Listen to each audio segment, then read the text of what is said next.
Hello dear student, welcome to the SVC success point. So dear student, इस video में हम देखने वाले हैं effect of electric current question bank का पार्ट 3, पार्ट 1 और पार्ट 2 ऑलरेडी बच्चों हमने देख लिया है। अगर वो दोनों वीडियो अगर आप देखना चाहते हो तो उन दोनों की लिंक बच्चों मैंने वीडियो के डिस्क्रिप्शन में दी हुई है। बच्चों और एक इंपॉर्टेंट चीज, अगर आपने हमारे चैनल को सब्सक्राइब नहीं किया तो सब्सक्राइब कर लेना और इस वीडियो को भी बच्चों लाइक और शेयर एक बार कर देना।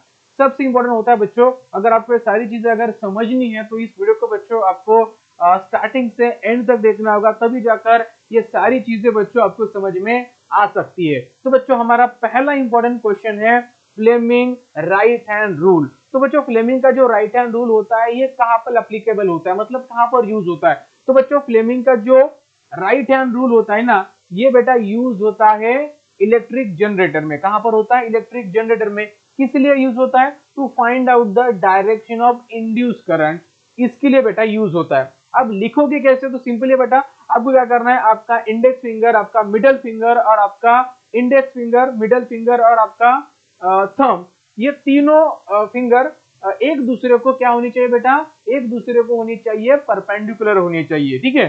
तब बच्चों आपका जो थंब होता है वो इंडिकेट करता है मोशन ऑफ कंडक्टर, आपका जो मिडल फिंगर होता है वो इंडिकेट करता है डायरेक्शन ऑफ इंड्यूस करंट, और जो आपका इंडेक्स फिंगर होता है वो इंडिकेट करता है डायरेक्शन ऑफ मैग्नेटिक फील्ड, ठीक है।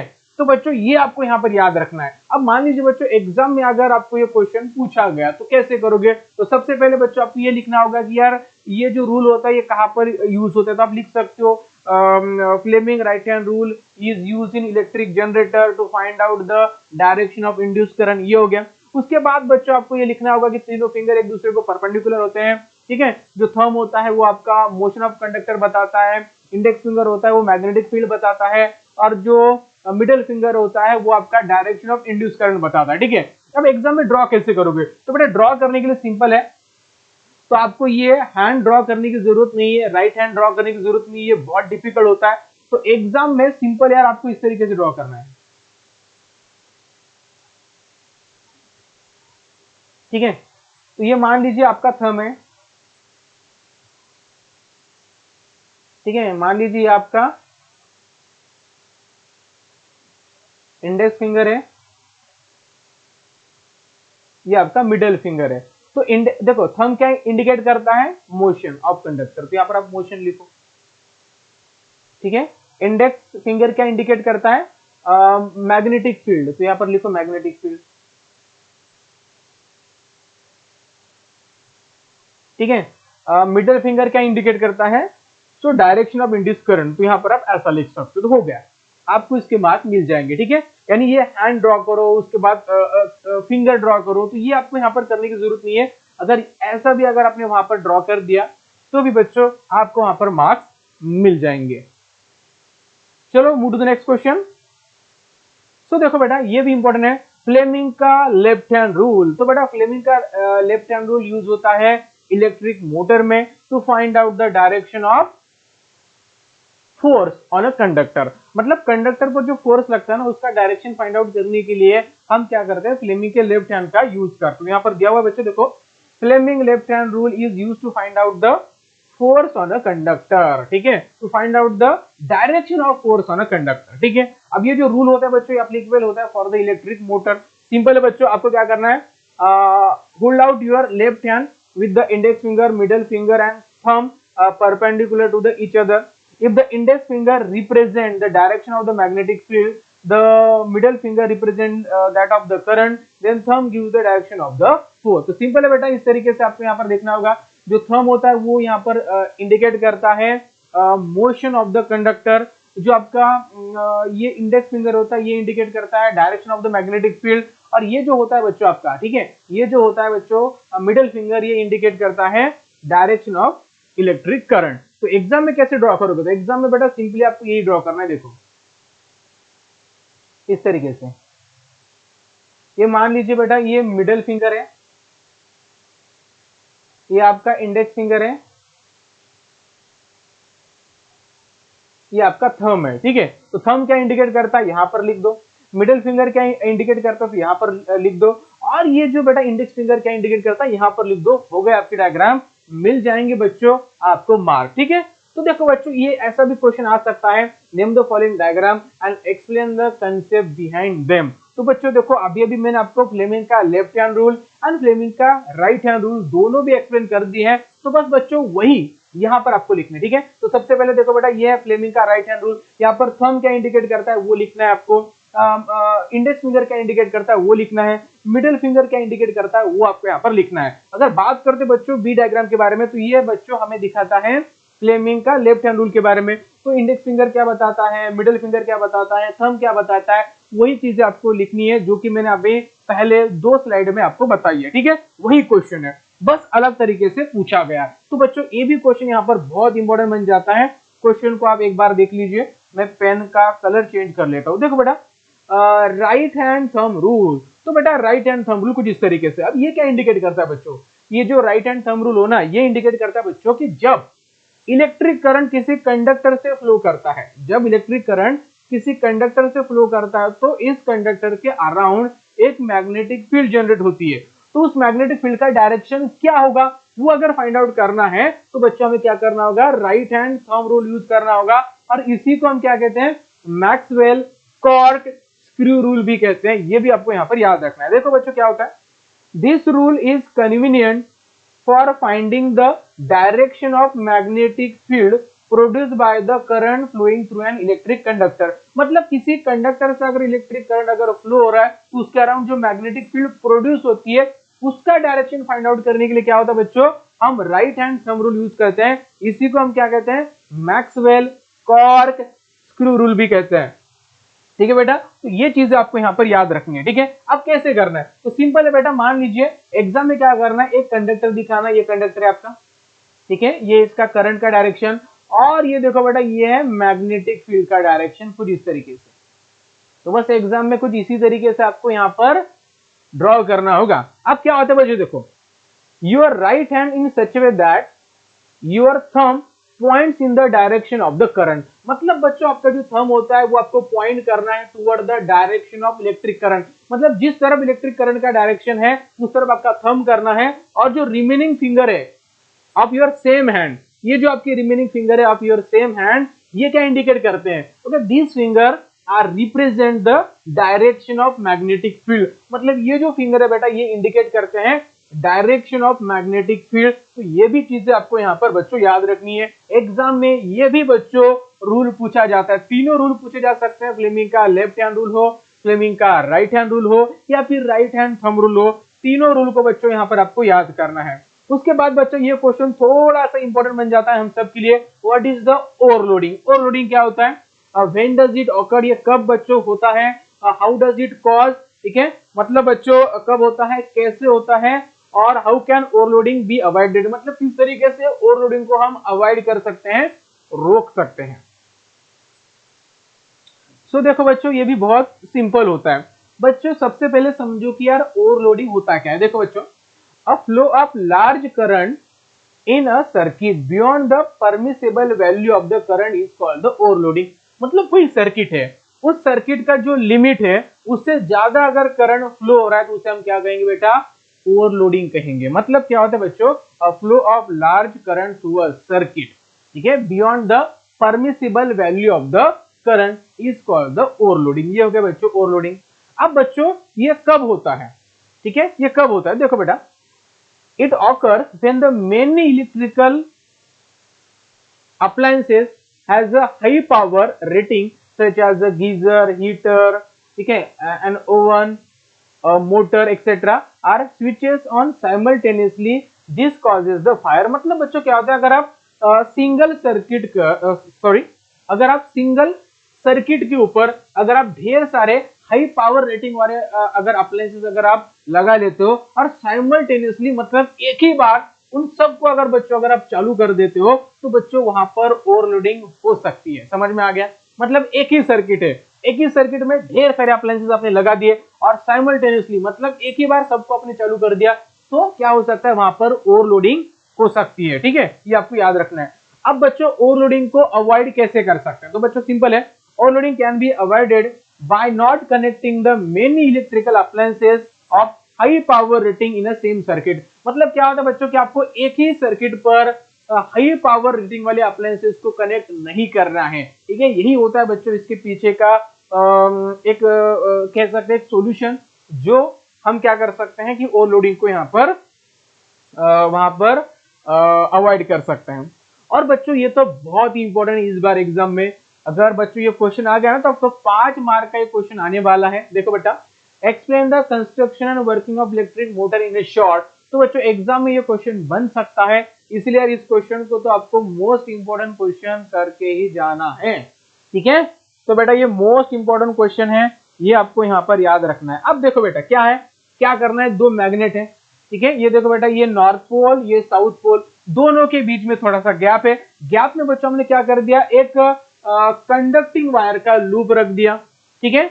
ये कंडक्टिंग वायर बच्चों कनेक्टेड है टू द स्प्लिट रिंग। किससे कनेक्टेड है, स्प्लिट रिंग। ये देखो, ये शाफ्ट के ऊपर आपको दिखाई दे रहा है ना, ये बेटा स्प्लिट रिंग उससे कनेक्टेड है। तो क्या होगा बच्चों, आप ध्यान से देखो, अब क्या होगा बच्चों कि जब बच्चों इसे हम इलेक्ट्रिसिटी प्रोवाइड करेंगे तो क्या होगा बच्चों, करंट क्या करेगा, पहले ए से बी जाएगा, बी से सी जाएगा, सी से डी जाएगा, डी से बच्चों फिर एफ तक आएगा, और इस तरीके से सर्किट पूरा होगा, ठीक है। अब क्या होगा बच्चों, देखो ये जो है ना, मतलब देखो आपको बच्चों एक चीज याद रखनी होगी, ठीक है। हम इलेक्ट्रिक मोटर में कौन सा रूल यूज करते हैं, तो उसमें यूज करते हैं फ्लेमिंग का लेफ्ट हैंड रूल। तो देखो बेटा, ये है फ्लेमिंग का लेफ्ट हैंड रूल। तो सिंपली देखो बच्चों, अगर करंट अगर ए टू बी जा रहा है, मैग्नेटिक फील्ड नॉर्थ से साउथ है, तो थंब किस तरफ आ रहा है, डाउनवर्ड। मतलब बच्चों जो ए बी साइड है ना, ये डाउनवर्ड पुल करने वाली है, ठीक है। और जो सी डी साइड है ना, ये अपवर्ड पुल करने वाली है। मतलब ये जो मोटर है ना बेटा, ये कुछ इस तरीके से एंटी क्लॉकवाइज रोटेट करने वाली है,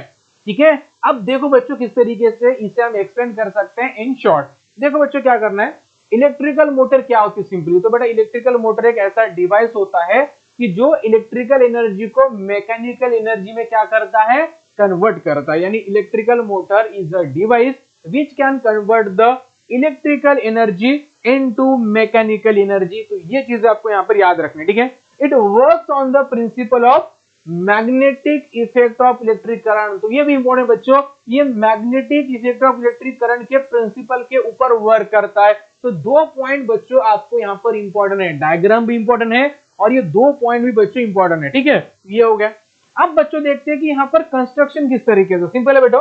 देखो, now take the two magnet, दो मैग्नेट बच्चों ले लिया है, दोनों के बीच में हमने छोटा सा गैप रख दिया है। उस गैप के बीच में बच्चों हमने क्या कर दिया, एक कंडक्टिंग वायर का लूप हमने उसके अंदर रख दिया है।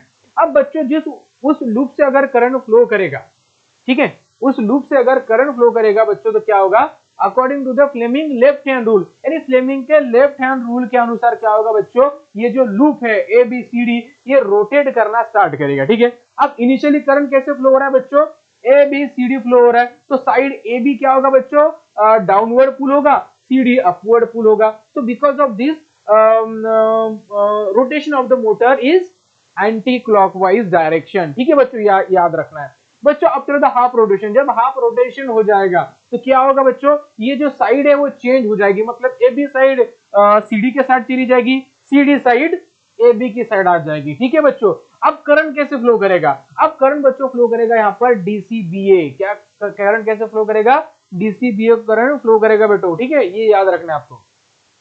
अब बच्चों जब करंट डीसीबीए फ्लो करेगा तो लूप क्या होगा बच्चों, लूप आप फिर से रोटेट करना स्टार्ट करेगा और सेम डायरेक्शन में वो रोटेट करेगा। और बच्चों इसी की वजह से क्या होता है, जो हमारी इलेक्ट्रिक मोटर होती है वो कंटिन्यू एक ही डायरेक्शन में वहां पर क्या करती है बेटा, रोटेट करती रहती है, ठीक है। अब कहोगे सर ये स्प्लिट रिंग क्या होता है, बेटा देखो ये स्प्लिट रिंग होते हैं। स्प्लिट रिंग का फंक्शन होता है कि करंट को एक ही डायरेक्शन में फ्लो करवाने में वो चीजें मदद करती है, ठीक है। तो बच्चों ये ज्यादा बताने का समय नहीं है क्योंकि आपके एग्जाम बहुत नजदीक आ चुके हैं। सिर्फ इतनी चीजें याद रखो बच्चों, अगर आपको डिटेल में वीडियो चाहिए, डिटेल में सारी चीजें अगर समझनी है तो बच्चों आपको हमारे चैनल को सब्सक्राइब करना होगा। वहां पर मैं ईच एंड एवरी चीजों को आपको वहां पर एक्सप्लेन करवा देता हूं। अब देखो बच्चों नेक्स्ट क्वेश्चन है, right the short note on galvanometer. तो बच्चों गैलोनोमीटर क्या होता है, तो बच्चों गैलोनोमीटर होता है बच्चों, ये एक मेजरिंग डिवाइस होता है। ये इलेक्ट्रिक करंट मेजर करने के लिए यूज होता है। मतलब ये very small amount of electric current ये मेजर कर सकता है। इवन इट्स डायरेक्शन भी ये बच्चों इंडिकेट करता है तो ये चीजें आपको यहाँ पर बच्चों याद रखनी है, ठीक है। अब यहाँ पर बच्चों what is the use of the earthing wire, earthing wire का यूज क्या होता है। तो बच्चों क्या होता है, जो अर्थिंग वायर होता है ना, ये क्या करता है बच्चों, प्रोटेक्ट करता है from the one from an electric shock, यानी किसी को अगर इलेक्ट्रिक शॉक अगर लग जाता है तो उसको वो बचाता है, ठीक है, फ्रॉम द इलेक्ट्रिसिटी, ठीक है, या फिर कह सकते हैं इलेक्ट्रिक शॉक से वो उसे बचाता है, ठीक है।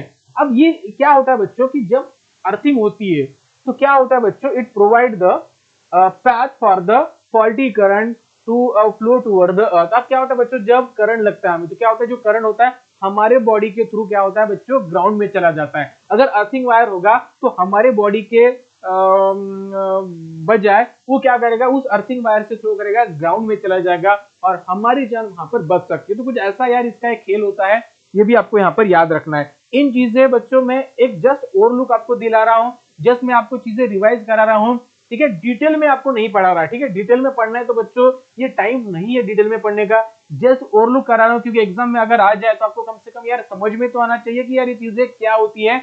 और हाँ यार, सचिन सर ने पढ़ाया था मुझे और मैं लिख सकता हूँ थोड़ा सा, तो यही मेरा एक मकसद होता है, ठीक है। चलो बच्चों नेक्स्ट क्वेश्चन यहाँ पर देख लो। सो बेटा नेक्स्ट क्वेश्चन है, explain the application of heating effect of electric current and electric bulb with the diagram. तो बेटा ये डायग्राम आपको निकालनी होगी, ठीक है, एग्जाम में अगर पूछा जाए तो, ठीक है। ये अंदर का बच्चों आपको दिखाना होगा, ये सोलेनॉइड होता है, ठीक है। ये बच्चों इसके अंदर वैक्यूम या फिर नाइट्रोजन गैस होता है, ये ग्लास का सपोर्ट है, ये स्क्रू कैप है, ये ग्लास बल्ब है और इसके अंदर बच्चों सोलेनॉइड टाइप कॉइल है, किसकी होती है, टंगस्टन की होती है। तो देखते हैं बच्चों किस तरीके से वर्क करता है। तो बच्चों जो इलेक्ट्रिक बल्ब होता है ना, ये वर्क करता है बेटा heating effect of electric current, ठीक है। अब बच्चों इसके अंदर जो सोलेनॉइड टाइप कॉइल होता है ना, ये बना हुआ तो बच्चों टंगस्टन से। अब टंगस्टन का क्या होता है बच्चों, वो होता है हाई रेजिस्टिविटी वाला, ठीक है, हाई रेजिस्टिविटी वाला और वेरी हाई मेल्टिंग पॉइंट, मतलब उसकी रेजिस्टिविटी बहुत हाई होती है, ठीक है, और उसका मेल्टिंग पॉइंट भी हाई होता है। इसके वजह से क्या हो जाता है बच्चों, ये ज्यादा टेम्परेचर सहन कर सकता है, ठीक है। बिकॉज ऑफ दैट क्या होता है बच्चों कि जब करंट उससे पास होता है तो वो जो सोलेनॉइड होता है ये ज्यादा टेम्परेचर पर हीटअप कर सकता है, नियर अबाउट 3400 डिग्री सेल्सियस तक। और इतने ज्यादा टेम्परेचर पर अगर हीटअप करेगा तो जरूर ग्लो करेगा, ग्लो करेगा तो यार वो हमें क्या देगा बच्चों, वहां पर लाइट हमें दे सकता है।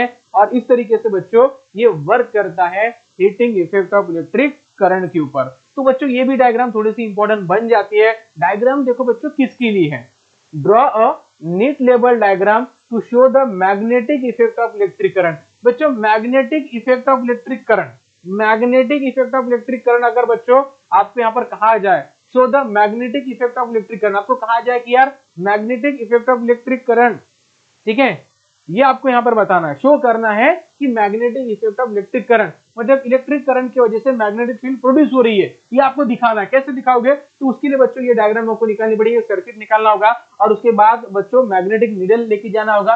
तब जाकर क्या करेगा बच्चों, मैग्नेटिक नीडल क्या करेगा, थोड़ा सा डिफ्लेक्ट करेगा। क्यों करेगा, क्योंकि करंट फ्लो हो रहा है, ठीक है, ए बी कंडक्टर से करंट फ्लो हो रहा है, ए बी कंडक्टर से करंट फ्लो होगा तो मैग्नेटिक फील्ड प्रोड्यूस होगी, मैग्नेटिक फील्ड प्रोड्यूस होगी तो वो डिफ्लेक्ट करेगा मैग्नेटिक नीडल को।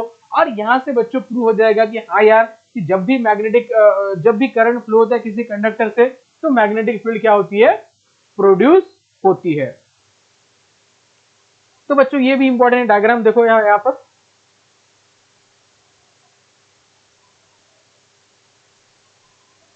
अब देखो बेटा, identify the given figure, right the label of it. सबसे पहला बच्चों यहाँ पर आपको क्या करना है कि ये डायग्राम किसकी है, ठीक है, और इसको लेबलिंग करना है। तो बच्चों ये बहुत सिंपल है, ठीक है यार, देखो यहाँ पर एक एक पार्ट दिया हुआ है।